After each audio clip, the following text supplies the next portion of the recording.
Hello everyone, how are you all? बढ़िया से हैं आप लोग। आज के दिन की शुरुआत हो चुकी है, तो फटाफट से हम अपनी क्लास को भी शुरू कर देते हैं। और हम लोग पहले अपनी वोकैब करेंगे और फिर उसके बाद हम आर्टिकल रीड करेंगे। ठीक है, चलिए। फर्स्ट वर्ड क्या है हमारा? Robustness. Robustness, N double S लग एन लग के मतलब ये नाउन है। रोबस्ट होने का मतलब है, ऐसे सोचो, रॉक को बस्ट कर दिया आपने। रॉक को बस्ट कर दिया मतलब उसको तोड़ दिया। रॉक को कौन तोड़ पाएगा? रॉक को वही तोड़ पाएगा जो बहुत स्ट्रांग होगा, प्लस उसके अंदर में उस काम को झेलने की, उस काम को एंड्योर करने की शक्ति होगी, उसके अंदर एंड्योरेंस होगा। वही रॉक को तोड़ पाएगा। क्योंकि आप स्ट्रांग हैं, आपके अंदर स्ट्रेंथ है, लेकिन आप जान लगाए जा रहे हैं, जान लगाए जा रहे हैं, एकदम से तो रॉक नहीं टूट जाएगा। तो रॉक तोड़ने के लिए आपको वहां पे डटे रहना होगा, आपको गिव अप नहीं करना होगा। तो रॉक को तोड़ने वाला बंदा कैसा होता है? रोबस्ट होता है। तो रोबस्ट, रोबस्ट, रॉक को बस्ट कर दिया हमने तो हम रोबस्ट हैं, यानी कि हम बहुत स्ट्रांग हैं, हमारे अंदर बहुत स्ट्रेंथ है। बट इसके साथ साथ में हमारे अंदर उस काम को झेलने की शक्ति भी है। तो the quality of being strong and able to withstand difficult conditions और चैलेंजेस। मतलब पहली चीज, हम स्ट्रांग, प्लस उसके साथ साथ में हमारे अंदर क्षमता है, हम कैपेबल हैं झेलने के, उस चीज को फेस करने के। क्या कि जो डिफिकल्ट कंडीशंस हैं, जो चैलेंजेस हैं, उसमें हम अड़े रहेंगे, उसमें हम गिव अप नहीं करेंगे। प्लस हम स्ट्रांग हैं, हमारे अंदर स्ट्रेंथ है। ड्यूरेबिलिटी मतलब हम देर तक टिके रहेंगे। रेजिलियंस, बार बार फाइट करेंगे। टफनेस है, सॉलिडिटी है, मतलब एकदम हम सॉलिड हैं। तो रोबस्टनेस समझ में आ गया। रोबस्ट मतलब रॉक को बस्ट कर दिया, यानी कि हमें स्ट्रांग होना होगा, प्लस हमारे अंदर, यानी हमारे अंदर स्ट्रेंथ होगी, प्लस एंड्योरेंस है। यानी कि हम क्या हो गए? हम रोबस्ट हैं, यानी हम मजबूत हैं, और उस काम को जब तक तोड़ेगा नहीं तब तक छोड़ेगा नहीं, मतलब हम लास्ट तक वो काम करते रहेंगे, छोड़ के नहीं जाने वालों में से हैं। तो आपके अंदर बहुत सारी ताकत है, स्ट्रेंथ है, ड्यूरेबिलिटी है, रेजिलियंस है, टफनेस है, सॉलिडिटी है। राइट। अब ओपोजिट में क्या होगा? कमजोर है, वीकनेस है, फ्रेजाइल। फ्रेजाइल मतलब कमजोर होता है, बट ये नाउन है तो इसीलिए देखो आप ITY लगा दे रहे हैं। वल्नरेबिलिटी, वल्नरेबल कौन होते हैं? जो लोग कमजोर होते हैं, जो वीक होते हैं, जो एक्सपोज्ड होते हैं, उनको आसानी से अटैक किया जा सकता है। The robustness of the system was tested under extreme condition। तो अगर हमें किसी भी सिस्टम की रोबस्टनेस को चेक करना है तो वो आपकी एक्सट्रीम कंडीशंस में ही चेक की जा सकती है। अगर आपको ये चेक करना, अच्छा ये हम दूसरे में पढ़ेंगे। तो अगर हमें ये चेक करना है कि कोई भी सिस्टम है वो कितना आपका मजबूत है, कितना प्रॉब्लम्स को झेल पाएगा, वो तभी पता चलेगा जब हम उसे एक्सट्रीम कंडीशंस में उसे टेस्ट करेंगे। नॉर्मल कंडीशन में तो वो झेल ही लेगा, लेकिन वो कितना मजबूत है, कितना रिलायबल है, कितना ड्यूरेबल है, कितना उसके वो रेजिलिएंट है, वो चेक करने के लिए हमें उसे एक्सट्रीम प्रेशर में, एक्सट्रीम कंडीशन में लेके जाना ही पड़ेगा। डन है? ये शब्द समझ में आ गया। नेक्स्ट वर्ड क्या है हमारा? Safe guard. ये शब्द आपने बहुत बार देखा होगा, बहुत आसान है। इसमें दो आपको दिखाई दे रहे हैं, एक सेफ है और एक गार्ड है। सेफ करने का मतलब किसी चीज को प्रोटेक्ट करना, आप उसकी रक्षा कर रहे हैं, उसको बचा के रख रहे हैं। और गार्ड करने का मतलब होता है किसी चीज को अगेन प्रोटेक्ट ही कर रहे हैं, हम उसको गार्ड कर रहे हैं, हम उस पर नजर बनाए हुए हैं, है ना? हम उसको गार्ड कर रहे हैं, यानी अगेन हम उसको प्रोटेक्ट ही कर रहे हैं, हम उसको सेफ रख रहे हैं, प्लस हम उसे प्रोटेक्ट ही कर रहे हैं। तो काइंड ऑफ दोनों में प्रोटेक्ट ही आ रहा है। तो सेफ गार्ड का मतलब हम उसे प्रोटेक्ट कर रहे हैं, हम उसको कीप सेफ, मतलब वही वाली बात है, उसकी रक्षा करके रखना है, हमें प्रोटेक्ट करके रखना है। तो प्रोटेक्ट, डिफेंड, उसे बचा के रखना है, उसमें शील्ड लगा दिया आपने ताकि आप उसे प्रोटेक्शन प्रोवाइड कर रहे हैं। प्रिजर्व और सिक्योर। डन है? अब देखो, we must safeguard our personal information. आज की डेट में ना हम अपनी पर्सनल इंफॉर्मेशन को तो बाजार में ऐसे लेके जा रहे हैं, मार्केट में, ऑनलाइन मार्केट में ऐसे दे दे रहे हैं ये ले भाई मेरी सारी जानकारी तुम ले लो, सारी फोटोज़ हम अपनी प्राइवेट अपनी मतलब ऐसी फोटोज़ तो ज़रूरत नहीं है, क्यों शो करना है पब्लिक को? क्या ज़रूरत है? लेकिन नहीं हम खुद अपनी चीज़ों को सेफगार्ड नहीं कर रहे हैं और फिर हम लोग कह रहे हैं कि सिस्टम ने ब्रीच कर दिया। देखो बेटा, मार्केट में हर कोई इंसान आपकी चीज़ों का फ़ायदा उठाना चाहेगा, तो सबसे पहले हमें अपने आप को प्रोटेक्ट करना है। So we must safeguard our personal information. तो आप वही चीजें बाहर शेयर करिए जितना आपको लगता है कि इससे आपकी प्राइवेसी पे कोई भी नुकसान नहीं पहुंचेगा, उतनी ही फोटोज उतनी ही बातें आप शेयर करिए। लेकिन आजकल तो वही है, वो ब्लॉग ब्लॉग वाला सीन है, तो घर का एक एक कोना पता है हमको। नहीं, अगर आप किसी भी चैनल पे कोई ब्लॉग व्लॉग जो भी डालते हैं उनका देख लो तो उनका पता है कि ये घर के ये कोने में है, तो बात तो सब कुछ आप एक्सपोज कर दे रहे हो कि आप प्रोटेक्ट कर रहे हो। तो इसका ऑपोजिट क्या हो जाएगा? आपने सब कुछ एक्सपोज कर दिया, आपने सब रिवील कर दे रहे हो, आप प्रोटेक्ट कहाँ कर रहे हो अपना? Laws are made to safeguard publics right. तो लॉ जो है, जो आपके कानून बनते हैं, उनका बनाने का जो रियल मकसद होता है वो तो यही है कि जो लोगों के अधिकार हैं उनकी रक्षा की जाए, उनको बचाया जाए, राइट। तो लोगों को भाई उनके अधिकारों की रक्षा करने के लिए ही नियम कानून लाए जाते हैं। तो सेफगार्ड करना मतलब उसको प्रोटेक्ट करना, उसकी रक्षा करना। पार्ट्स ऑफ स्पीच क्या है हमारा? नाउन। नहीं, वर्ब है ना। प्रोटेक्ट, सेफगार्ड वर्ब है। प्रोटेक्ट करना, उसको सेफ करना, प्रिजर्व करना, वर्ब है। वर्ब की तरह काम कर रहा है। We must protect, we must safeguard. जब भी हमें कभी कंफ्यूजन हो ना, तो हमें ऐसे देखना है, जैसे अभी मेरे को ना वर्ब मैंने इसको लगाया, we must protect, we must यानी कि वी मस्ट सेफगार्ड। तो यहाँ पे हमें ये वर्ब की लिए है, हमें बचाने की है, बचाना है हमें, तो ये हमारा वर्ब है। तो आप रट के या आप एकदम पिन में मार के नहीं लेके आओगे, आप धीरे धीरे सीखेंगे। एकदम चिल मार के पढ़ाई करनी है, एकदम चिल मार के, एकदम रिलैक्स होके पढ़ाई करो आप लोग, ठीक है। नेक्स्ट वर्ड क्या है हमारा? एक्सटेंसिव। एक्सटेंसिव का मतलब क्या हुआ? एक्सटेंड। अच्छा, आपको याद है, याद क्या है, आपके घर में भी होगा, एक आपका वो होता है ना, एक एक्सटेंडेड बोर्ड होता है ना, एक बोर्ड, एक वो होता है जिसमें स्विच होते हैं, 3 4 5 जितने भी आप अलग अलग प्रकार के आते हैं। और फिर आप उसे अपने बोर्ड से लगा दो इलेक्ट्रिसिटी वाले से, और फिर आप उस वाले वो वायर इतना लंबा होगा कि आप उसे कहीं भी लेके घूम सकते हैं। तो वो क्या है हमारा? Extension board. एक्सटेंशन बोर्ड, अब याद आया मुझे। एक्सटेंशन कर दिया हमने उसको। अच्छा, अब एक और चीज याद आ गई मेरे को, एक्सटेंशन से मेरे को याद आया, बालों में एक्सटेंशंस नहीं लगवाए जाते हैं। बालों में एक्सटेंशंस कैसे होते हैं कि ये जैसे मेरे छोटे छोटे बाल है, ठीक है, ये छोटे छोटे बाल है, मुझे दिखाना है कि मेरे बड़े हो गए बाल। तो मैंने क्या किया, मैंने अपने बालों में एक्सटेंशन लगवा लिया, मैंने अपने बालों को बड़ा कर दिया। मैंने अपने बालों को बड़ा कर दिया तो वो मेरे बाल एकदम नीचे नीचे तक आ रहे हैं। तो मैंने अपने बालों को, मेरे मेरे बाल अब मेरे ज्यादा एरिया कवर कर रहे हैं। तो वही हो गया एक्सटेंसिव। ये नाउन, ये वो एडजेक्टिव है उसका। तो एक्सटेंसिव का मतलब क्या हो गया? कवरिंग और involving a large area, range और अमाउंट, मतलब ज्यादा एरिया को कवर कर रहा है। एक्सटेंसिव है मतलब वो चीज बहुत ब्रॉड है, वो चीज बहुत फैली हुई है, ब्रॉड है। कॉम्प्रिहेंसिव है, बहुत ब्रॉड है, ठीक है। कॉम्प्रिहेंसिव होना मतलब बहुत ब्रॉड होना, बहुत सारे एरियाज को कवर करना। वास्ट है, वाइड रेंजिंग है, मतलब बहुत फैली हुई मात्रा में है, बहुत दूर दूर तक है। ऑपोजिट होगा तो लिमिटेड है, वो चीज रिस्ट्रिक्टेड है, नैरो है, बहुत कम है। यहाँ तो पूरे बड़ी फैली हुई है। एक्सटेंसिव रिवर अगर आप कह रहे हैं तो बहुत दूर तक नदी फैली हुई है, वो छोटू सी है, तो नाला कह देंगे हम लोग। नैरो है, स्मॉल है, कन्फाइंड है, लिमिटेड है। तो India has an extensive electoral system. जो हमारे इलेक्शन का जो सिस्टम है वो कैसा है? वो एक्सटेंसिव है, मतलब भाई बहुत ब्रॉड है, छोटा नहीं है, बहुत बड़ा। अलग अलग लेवल पे हमारे इलेक्शंस होते हैं, स्टेट्स के होते हैं, जनरल इलेक्शंस होते हैं, अलग अलग प्रकार के हमारे इलेक्शंस हैं, है ना। और हमको सबको, क्योंकि हमारे बहुत सारे, लाइक अभी तो इंडिया ने सरपास कर दिया है आपकी चाइना को, तो हम मोस्ट पॉपुलेटेड कंट्री में आ चुके हैं। तो अब इस चीज को मैनेज करना कि इसमें आपका, और इसको प्रोटेक्ट करना कि कोई भी मैनिपुलेशन ना हो, कोई भी गड़बड़ी ना हो, तो उन सब के लिए ये बहुत वास्ट है, राइट।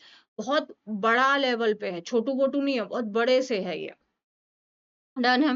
नेक्स्ट वर्ड क्या है हमारा? रिलायबल। एबल का मतलब उस चीज के लायक हो आप, उसके लिए कैपेबल हो आप, और रिलाय करना मतलब किसी के ऊपर भरोसा करना। कौन सा इसका वर्ब होता है? रिलाय होता है, RELY।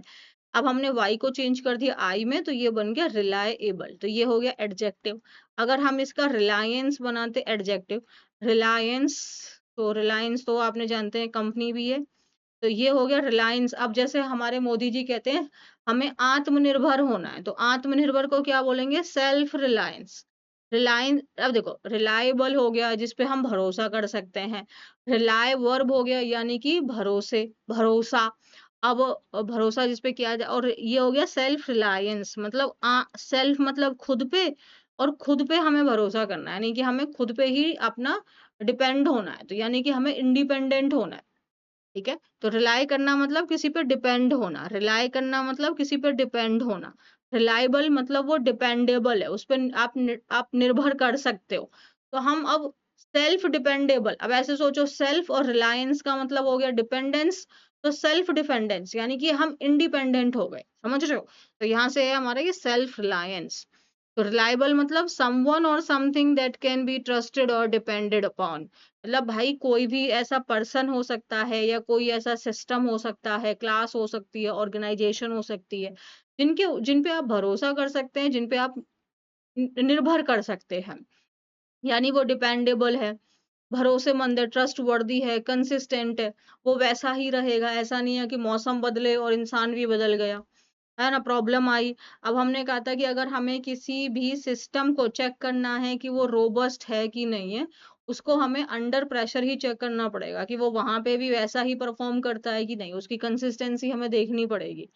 तो भाई पता चले हम जब तक बढ़िया कर रहे थे हमारे भतेरे दोस्त थे, लेकिन जिस दिन हमारे पैसे खत्म हो गए उस दिन हमारे सारे दोस्त चले गए, तो वो रिलायबल फ्रेंड्स नहीं थे हमारे, है ना। रिलायबल कैसा होगा? वो कंसिस्टेंट रहेगा, वो हमेशा एक जैसा ही रहेगा, उस पे आप हमेशा भरोसा कर सकते हैं किसी भी परिस्थिति में।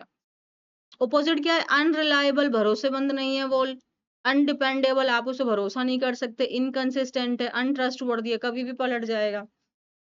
She is a reliable friend, इसका मतलब क्या हुआ कि वो आपकी दोस्त है। She is a friend, but कैसी फ्रेंड है? जिसपे मैं भरोसा कर सकती हूँ, जिसपे मैं डिपेंड कर सकती हूँ। तो समझ में आया?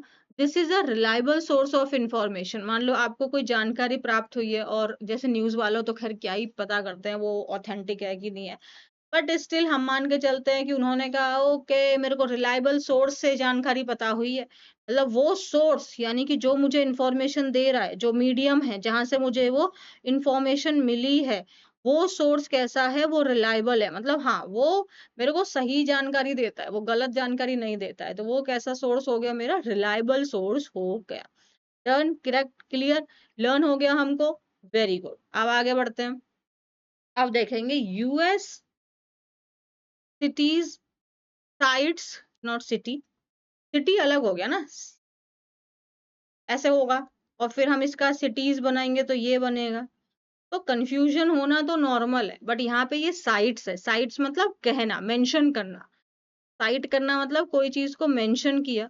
इंडिया के इलेक्टोरल सिस्टम को as an example of voter identification, तो यूएस ने कहा, मेंशन किया, साइट मतलब मेंशन करना, कहना, ठीक है, से। अब ये मेरे को देखो एक एक झलक में मेरे को पहले ये सिटी लगा था, तो गड़बड़ी, हम ह्यूमन है, और हम अगर गलती नहीं कर रहे हैं तो इसका मतलब हम सीख भी नहीं रहे हैं।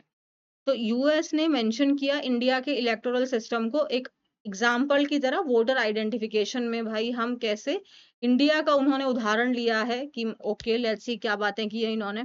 US has recently drawn attention to और emphasized certain features of India's system for identifying voters, with President Donald Trump referring to India while advocating stricter voter identification requirement in the US. Okay, यहाँ तक total ये है।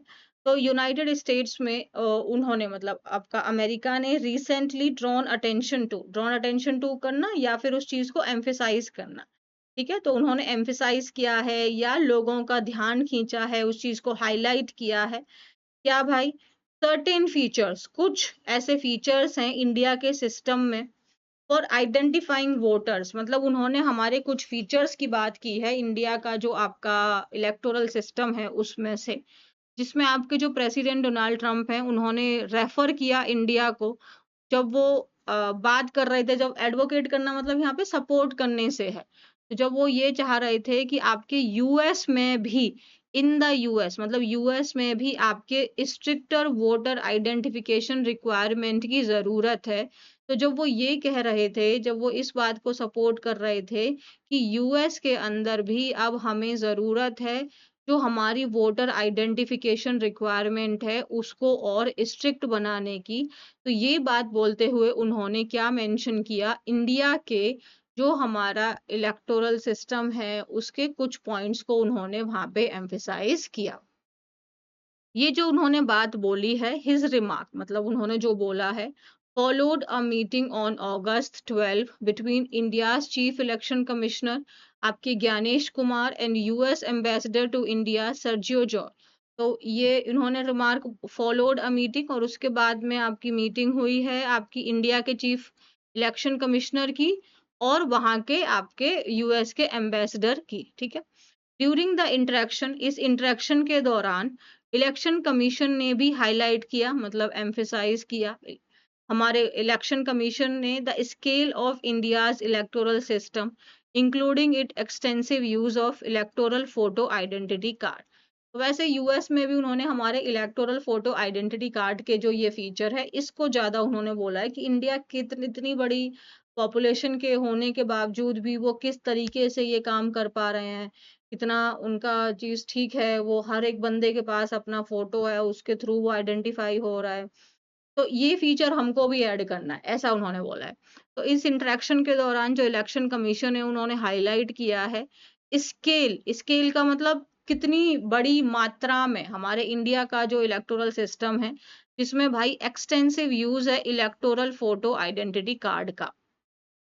Trump subsequently इसके साथ साथ में mention किया India's use of voter identification while arguing for, ये तो हमने पढ़ ही लिया, strong electoral safeguards in the US. Again same ही बात हो रही है काइंड ऑफ, कि ट्रम्प ने भी आपका मेंशन किया कि भाई जो इंडिया किस तरीके से वोटर आइडेंटिफिकेशन को यूज कर रही है, और वही चीज जो वो अपना आर्ग्यू कर रहे थे कि इंडिया यूएस के अंदर में भी हमें स्ट्रॉन्ग इलेक्टोरल सिस्टम की जरूरत है ताकि हम अपने यूएस को बचाएं। वो एक सेव यूएस अमेरिका करके वो लेके आए हैं ना, save America act.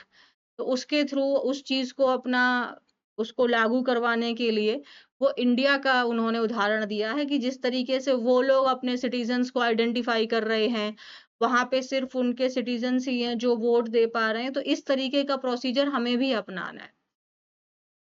He linked this example to his support for stricter requirements concerning voter identification and proof of citizenship in the US elections, arguing that reliable verification can help strengthen confidence in the electoral process.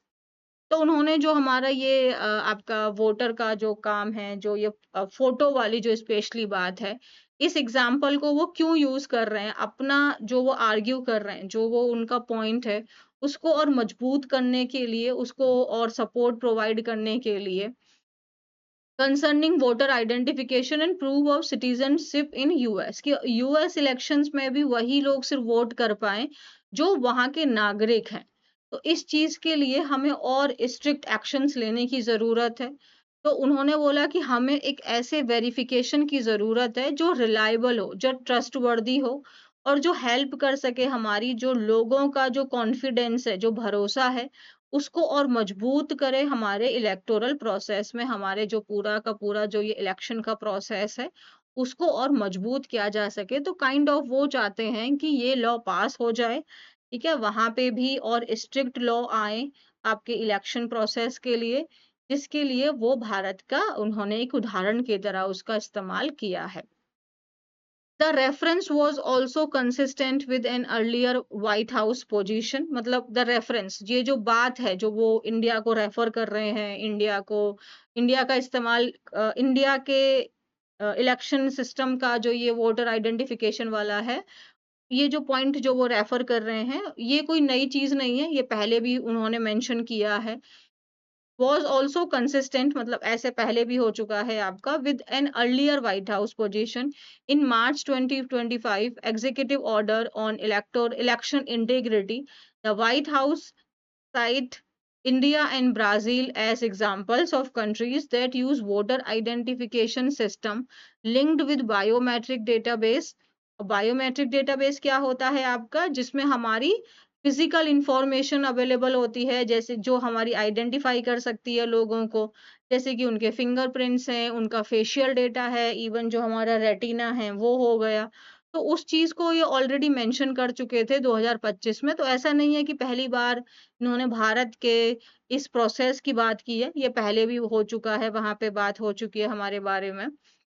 तो जब 2025 के election integrity को बचाते हुए, integrity मतलब ईमानदारी, honesty, तो हमारा इलेक्शन आपका फेयर हो, कुछ भी गड़बड़ी ना हो, तो उस समय पे भी उन्होंने इंडिया और ब्राजील को उनका उदाहरण देते हुए बोला था कि ये देश हैं जो वोटर आइडेंटिफिकेशन सिस्टम जो है इनका वो बायोमेट्रिक डेटा से लिंक है, राइट। और बायोमेट्रिक डेटा क्या होता है, जिसमें हमारी physical information, unique physical information होती है लोगों को आइडेंटिफाई करने के लिए, जैसे कि उनका फिंगरप्रिंट प्रिंट है, क्योंकि हर एक पर्सन का अपना अपना फिंगरप्रिंट है, तो यानी कि कोई भी आपका डुप्लीकेट नहीं हो पाएगा, रिडंडेंसी नहीं होगी, एक ही पर्सन 4 बार आके वोट नहीं देगा, रेटिना मैच नहीं करेगा ना, तो रेटिना हमारा है, फेशियल डेटा जो है वो यूनिक है, यानी सबका अपना अलग अलग है।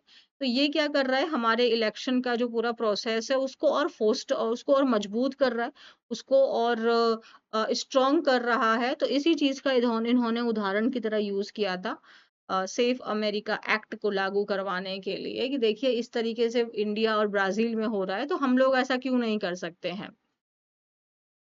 और ये जो उन्होंने बात बोली है, ये generated political discussions in India, तो ऑब्वियसली कुछ भी होगा तो बातचीतें तो फिर भारत में शुरू होंगी ही। The ministry of external affairs stated that the credibility and robustness of India's election machinery are well established globally. तो जो हमारी एक्सटर्नल अफेयर्स मिनिस्ट्री है, उन्होंने क्या कहा है कि जो भरोसा है, क्रेडिबिलिटी मतलब जो हमारा भरोसा है ना, जो क्रेडिबल है चीज है, रिलायबल है चीज वो, और जो हमारा रोबस्टनेस है, यानी कि हम कितने पावर प्लस हमारी स्ट्रेंथ है ना उस चीज को झेलने की, किसको, इंडिया के इलेक्शन मशीनरी को, ये अब ग्लोबली इसको रिकॉग्निशन मिल रही है। तो एस हमारा जो इलेक्शन प्रोसेस है उसको ग्लोबली आइडेंटिफिकेशन किया जा रहा है, उसको रिकॉग्नाइज किया जा रहा है, वो इतना स्ट्रांग है, इस तरीके से उन्होंने बोला है। However, the US comments were especially focused on India's voter identification mechanism and electoral administration and should not be interpreted as a blanket endorsement for every aspect of India's political or electoral system. However, यहाँ पे थोड़ा सा जो आपके author हैं उनकी जो tone है वो बदलती हुई है, तो वो कह रहे हैं कि देखो सही बात है, यूएस ने बोला है, कमेंट किया है, ये जो कमेंट आया है, ये जो रिमार्क आया है, ये स्पेशली हमारे इंडिया के वोटर आइडेंटिफिकेशन मैकेनिज्म को लेके है, जो इलेक्टोरल एडमिनिस्ट्रेशन है, जिस तरीके से हम इलेक्शंस कंडक्ट कराते हैं, ये उन सब प्रोसेस को लेके है। इसका मतलब हमें इसको इस तरीके से नहीं समझ लेना है, इंटरप्रेट करना मतलब उसको अंडरस्टैंड करना कि भाई वो कंप्लीटली उन्होंने एंडोर्स कर दिया है। ब्लैंकेट का मतलब कंप्लीट, एंडोर्समेंट मतलब उसको सपोर्ट करना। आपके एंडोर्स कर रहे हो मतलब आप उसको सपोर्ट कर रहे हो, है ना।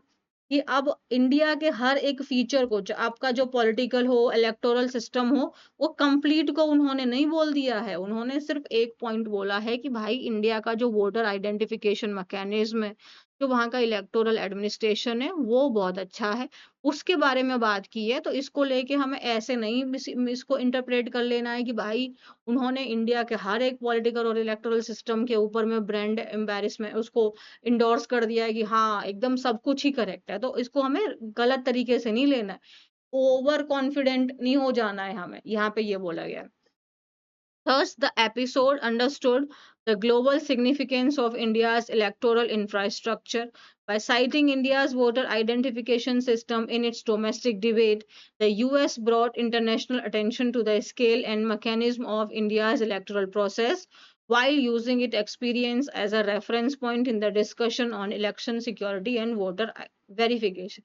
हाँ, ये भी बात सच है कि ये जो पूरी जो घटना है, ये जो पूरा आपका एपिसोड है, मतलब ये जो पूरा इवेंट है, इसने हाइलाइट किया है। अंडरस्कोर करना मतलब उस चीज को हाइलाइट करना कि हमारी जो सिग्निफिकेंस है इंडिया के इलेक्टोरल इंफ्रास्ट्रक्चर की, उसको हाइलाइट किया है, हमारी इंपॉर्टेंस को हाइलाइट किया है। जब इंडिया के वोटर आइडेंटिफिकेशन सिस्टम को आप अपने डोमेस्टिक डिबेट में अगर आप यूज कर रहे हैं तो इसका मतलब हाँ, मजबूत तो है हमारी चीजें, वैल्यूएबल तो हैं, तो ये भी चीज साथ में है हमारी। और यूएस ने ब्रॉट इंटरनेशनल अटेंशन, और इसके साथ में भाई भारत के जो हमारा मैकेनिज्म है इलेक्शन प्रोसेस को लेके, उसको एक हमें इंटरनेशनल अटेंशन भी मिली है इसकी वजह से।